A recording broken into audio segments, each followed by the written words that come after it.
10 inches 5 inches curve line draw చేసుకోవాలి.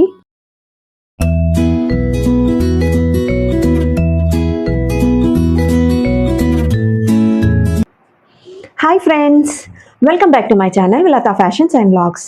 ఈరోజు మనం ధోతీ కటింగ్ ఎలా చేయాలన్నది నేర్చుకుందాం. ఫుల్ లెంత్ 36 -4 32 వస్తుంది. దానికి 1 యాడ్ చేసి 33 ఫుల్ లెంత్ మార్క్ చేసుకొని కట్ చేసుకోవాలి. ఓపెన్లోని 4 లేయర్స్ ఉంటాయి కదండి, అందులో 2 లేయర్స్ ఓపెన్లో ఉంటుంది, ఒకటేమో క్లోజ్లో ఉంటుంది కదా, దాన్ని కట్ చేసుకొని వీడియోలో చూపిస్తున్నట్టుగా ఫోల్డ్ చేసుకోవాలి నీట్గా. 32 వేస్ట్ అండి, దాన్ని డివైడెడ్ బై 4 చేయాలి. 4 చేస్తే మనకి 8 వస్తుంది. దానికి మనము +5 లూజ్కి యాడ్ చేసుకుంటే 13 వస్తుంది. అప్పుడు మనం దీన్ని ఇలాగా వీడియోలో చూపిస్తున్నట్టుగా మార్క్ చేసుకోవాలి.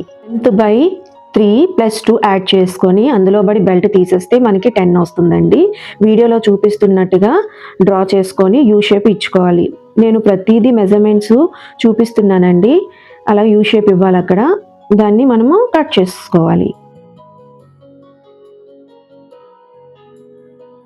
కిస్తా ఎటువైపు అయితే మనము కట్ చేసుకున్నామో అటువైపు కార్నర్లోని 10 ఇంచెస్ 10 ఇంచెస్ మధ్యలో 5 ఇంచెస్ తీసుకొని అలాగా కర్వ్ షేప్ ఇచ్చి కట్ చేసుకోవాలి. కటింగ్ తర్వాత ఓపెన్ చేస్తే మనకి స్క్రీన్ మీద చూపిస్తున్నట్లుగా కనిపిస్తుందండి. ఇప్పుడు బోర్డర్ కోసం మనము 3 ఇంచెస్ విత్లోని కట్ చేసుకోవాలండి.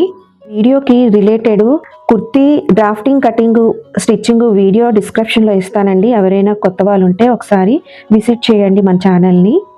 ధోతీ డ్రాఫ్టింగ్ కటింగ్ నేర్చుకున్నాం కదండి, పార్ట్ 2లో దీన్ని ఎలా స్టిచ్ చేయాలన్నది నేర్చుకుందాం. బ్యాక్గ్రౌండ్ మ్యూజిక్ ఎలా ఉందో చెప్పండి, మా అబ్బాయి నా కోసం కంపోజ్ చేశాడు. మీకు కానీ ఈ వీడియో నచ్చినట్లయితే లైక్ చేయండి, షేర్ చేయండి, కామెంట్ చేయండి, సబ్స్క్రైబ్ చేసుకోవడం మాత్రం మర్చిపోకండి. Until then stay stylish, stay confident. మీ Latha signing off. Bye bye.